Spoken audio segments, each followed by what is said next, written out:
I won't be the first, and I definitely won't be the last to say it. I wish I never went to college. It was a scam. I have nothing to show for because nobody can do fucking anything with a bachelor's in psychology. And except I'm negative $300 each month because of my student. And this is the reason why I will never shut up about my student loan debt, because I want to educate people and prevent anyone from doing the dumb shit I did. I graduated college in 2013 and I've been making student loan payments ever since. I recently calculated how much I've actually put towards my loans and it's over $60,000. But because the interest is so high, even though I've paid over $60,000 towards my debt, I still now owe more than when I started. To put into perspective, I have one loan that's for $114,000 at like 7% and I pay $900 a month for it. But because the interest is so high and the amount of the loan is so high, every time it comes time to make a payment again, that $900 is essentially back from interest and it's moving nowhere. So I know this is a conservative political cartoon, but I think it actually makes a pretty good conservative argument for student loan forgiveness, so hear me out. And that's because it simplifies the situation quite brilliantly. Students took out loans for the government, so either they pay it back or they don't. If they pay it back, that means the government has that money. If they don't, that means the people have that money. Now, I'm always hearing from conservatives that we shouldn't tax people because they'll spend the money more efficiently than the government will. So the question here is this: would you rather the students have this money so that they can use it to invest or start businesses or start families, or would you rather have the government have that money so they can spend it on all the things I know you don't want them to spend it on? So the choice is yours, conservatives. Should we cancel student loans or should the people give the government more of their money? I have $75,000 worth of student loan debt and I'm like not stressing. I don't feel bad for having to take out that amount of money. Statistically, I understand why I had to take out that amount of money. Could I have paid for college in a different way? Yes, but I don't ever regret the college that I went to, the decisions I made while I was in college, or any of that. I don't regret anything about college, just how I paid for it. Do I wish that I was a little bit more tenacious and applied to more scholarships and all of those kind of things? Yes. But I want people to be very fucking for real. I was the youngest of 6 children, and there was no other way for me to be able to afford school. And I'm super, super grateful for my parents. They put me on the Parent Plus loan, which a lot of people can't even qualify for, because they believed in me, they believed in my dreams, and they knew that this is what I needed to make it to the other side. So during this time where there's a lot of turmoil, we don't really know what's happening with student loans and the payoff, some of us really only had 2 choices, and that was either no college or student loans. I want to remind any person who is like me, you did what you had to do. And from there, you have to keep it moving. Keep striving, keep doing the things that we have to do, because we had to make a hard decision. There is no shame in borrowing money, because rich people do it all the fucking time. No shame in borrowing money to create the life that you need to in the long run. U.S. government just think we're going to go back to paying student loan payments? Like what? It's going to ruin my... When I graduated school over 10 years ago, I was able to make one payment on my student loans and then I lost my job. I called up the bank and was like, "Hi, I'd like to put these loans on deferment, please." And they said, "Oh, you can't do that." And I said, "Why?" So I called the financial aid office and I was like, "Hey, the fuck is going on?" They looked into it and called me back and they were like, "Hey, so looks like your loans were not student loans. They were private loans. So yeah, no, you can't put these on deferment." Then why the fuck did I sign a bunch of paperwork saying I could put them on deferment? And the real kicker, the school was caught lying and frauding its students, and they no longer exist. You're tripping if you think I'm paying you back for that. So this is what happens if you don't pay your student loans. So a couple years ago, I was in college and I had to get some federal student loans. I got kicked out of ROTC. It's a long story, but I needed the loans to finish my film studies degree. Now, when I got these loans, I was told that it was financial aid. Now, I don't know what you think the definition of aid is, but I had no idea you were supposed to pay them back. I didn't find out till I got out of school and I started getting emails about making payments and shit. I thought it was a scam, so I blocked the email and deleted everything. And I was getting phone calls and shit too. I was really annoying. Anyway, didn't make any payments for like a year. And apparently there's something called like a default. At least that's what the federal agent that showed up at my door told me happened to my loan. And I was like, what are you gonna do? Drag me to federal prison? Come on, be real. He's like, we're gonna garnish your wages. We're gonna take your tax return. I was like, I don't get any of that anyway. I got a film studies degree. There are no wages to garnish. So anyway, I tried filing for bankruptcy and that didn't even work. Whose genius idea was it to tell a bunch of 17-year-olds and 18-year-olds that taking out loans for college, hundreds of thousands of dollars of private loans, was a good idea? Like, I did not understand the repercussions or the stress that came with that, or that was going to come in the future from that at that age. Like, I had no idea. And, like, the fact that it's normalized in this country to take out a loan that hefty at that age for something that you might change your mind on is insane. What's my opinion on the student loan crisis in America? There was more than $1.6 trillion of student loan debt in America at the end of 2022.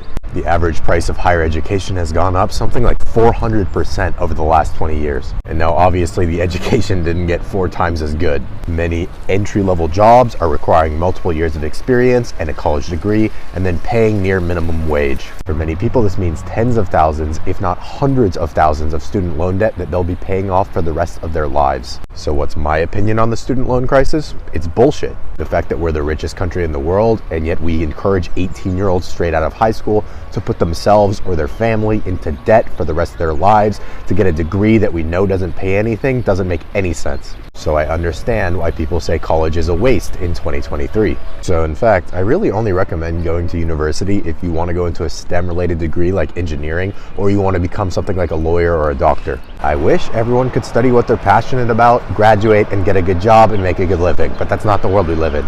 In fact, in my perfect world, all student loan debt would be forgiven and college would become free. But hey, that's just my opinion. Follow me for more information like... People who try to scare student debtors about the punishments that await them if they don't pay back their student loans are missing a fundamental aspect of student debt itself. Student debt is about punishment. It's essentially punitive. Where do I start? We could talk about the fact that people who are working class have to take out more money than people that are rich for the same degree, and they essentially pay more for the same degree. Or we could talk about the psychological consequences of having that much debt. A recent Business Insider article said that 1 in 14 student debtors have thought about unaliving themselves. Or we could talk about how student debt is one of the only types of debt that you can't escape through bankruptcy, or the fact that over 90% of people who apply for public student loan forgiveness are denied. Of course, defaulting on your student loans is horrible, and so is wage garnishment. But you know what else is horrible? Before the pandemic, before the pause in student loan payments, one person was defaulting every 26 seconds in this country. And then wait till y'all realize the federal government doesn't even need our money.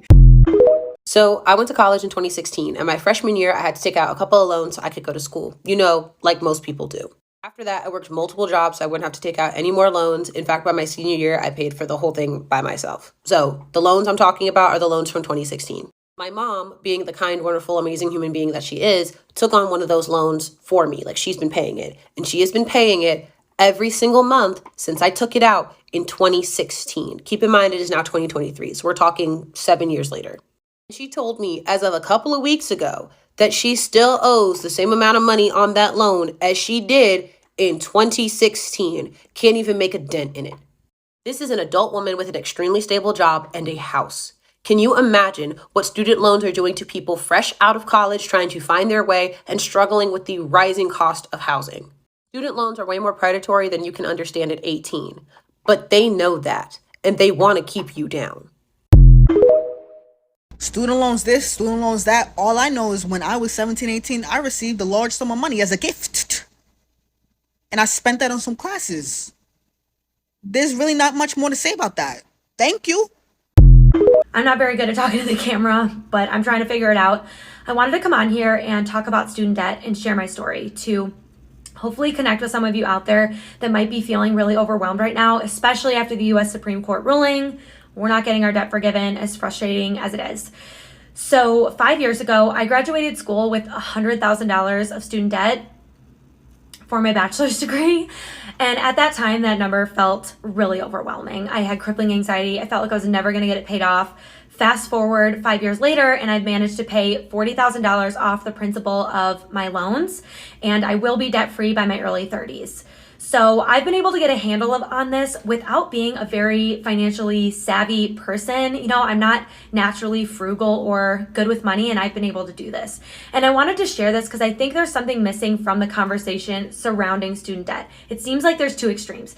On the one end, you have people that talk about how they're never going to get their debt paid off, so they just make the minimum payment and the debt seems to get bigger and they're going to be in debt forever. And I get it, right? Because that's how I used to feel, and that's what a lot of these loan companies make you feel like, which I'm going to make more videos on. And then you have the other extreme where there's a lot of financial advisors and content creators that post advice online and it seems really unattainable. You know, they're telling you to get a monthly budget spreadsheet and be really strict with your money, or start 7 side hustles. And that's just not attainable, right? Not everybody is going to be able to do that, and it's not going to fit within your lifestyle. And so I just want to share another perspective on here, that if you don't want to ignore your debt any longer and you want to get a better handle on it, but you feel like a lot of the advice online just doesn't seem applicable to your lifestyle and seems unattainable to you, I'm going to start posting videos on here and sharing the little changes that I've made to be able to make this big of a dent in my debt repayment. So if that seems of interest to you and you want to follow along, follow me, save this video, or share it with someone that you think might relate. I learned something today about student loans that I did not know, and I think you guys should hear this. I worked out somebody's debt today. They had 11 student loans, and some, like about half of the minimum payments was less than what it would have taken to ever pay it back. This woman went from 130 years in debt to 5. All I did was restructure it. That's it. The student loans, the car, everything will be paid in 5 years, not 130. I had no idea how bad the government or whoever does these loans, because I don't do student loans, is screwing you guys. Please, if you have a $12 minimum payment or a $30 minimum payment on a huge amount of money, that's a literal scam. All right, look, if you have a list of student loans and you are panicking about your debt, there is no need for that. Please just come book with me. I will work out your debt. I will not charge you for it because this is some BS. I didn't know that this scam, I mean, I knew student loans were a scam, but I didn't know how bad it was. It's bad, y'all. And if you're caught up in that, please, for God's sake, come see me. Let me work this debt out for you. I will plug it into the computer. The computer will reorganize it. You will never pay a dime more than you're already paying a month. I'm not kidding. But we'll restructure how you're doing it. No charge. No charge. Nobody should be trapped like that and then still be stuck having to pay somebody else to tell them how to get out. No, I will do it for you. Oh my God, you guys. If you're interested, my little face over there, the second link probably, I'll take it. Just book. Tell me what you're coming for. Let's fix it because, oh God. Right now, when these loans come back, guys, all of these service providers are going to try to convince you to do an income-based repayment plan. They're going to say, oh, it's going to be tough for you to make this payment. Do a lower payment. And some of these payment plans that they're proposing are 5% of your discretionary income. That's nothing. Yep. And what, may not even cover the interest. That doesn't, thank you, Rachel. It barely even covers the interest. And so what happens is, and you see it all the time, people complain and they go, wait a second, I've been making these payments, but somehow my bill keeps going up. Somehow the balance keeps going up. This thing is rigged. This thing is jacked. And I'm like, no, you're on an income-based plan. And if you're not attacking at least all of the interest and getting some towards the principal, it will never go down. And I don't say that to be hopeless. I say that to say, you pay as much as you can pay, not as little as you can pay. And if you want more information about that, go check out our documentary, Borrowed Future. That's where we're really uncovering what's going on with these student loans. And guys, don't wait. Start being proactive. Look at this stuff now. See what your payment's going to be. Look at your budget. See if you have the money. And don't bury your head in the sand. When it comes to your money, ignorance is not bliss. It's broke. Do not bury your head in the sand on this. This is how student loans work in 60 seconds. So here we have John. He just graduated high school and got his diploma. And he's excited about the next chapter because he wants to go to college. But the problem is, he can't afford tuition. And that's where Uncle Sam's sister, her name is Sally Mae, she comes and says, John, you're super smart. You have a bright future. I'd love to pay for your college. All you got to do is just pay me back little interest. And John's like, oh yeah, that makes sense. I'll take it. So John enjoys the next 4 years, He goes to college, gets his degree. He's super smart now. And he's celebrating because he's like, now it's time to hit the real world. But what John forgot is Sally Mae comes knocking 6 months later. She says, John, congratulations on getting your degree. I always believed in you. But remember my promise I made to you. We gave you money, and you told us you're going to pay us back starting 6 months after you graduate.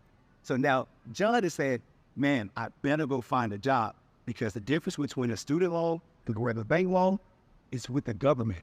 So you have to pay it back. There's no way of getting out of it. And this is how student loans work. How do I know? Because in this situation, I'm John. This is my story. So if you like this type of content, do me a favor, follow the page, but also share with somebody else who may have student loans or thinking about going to college.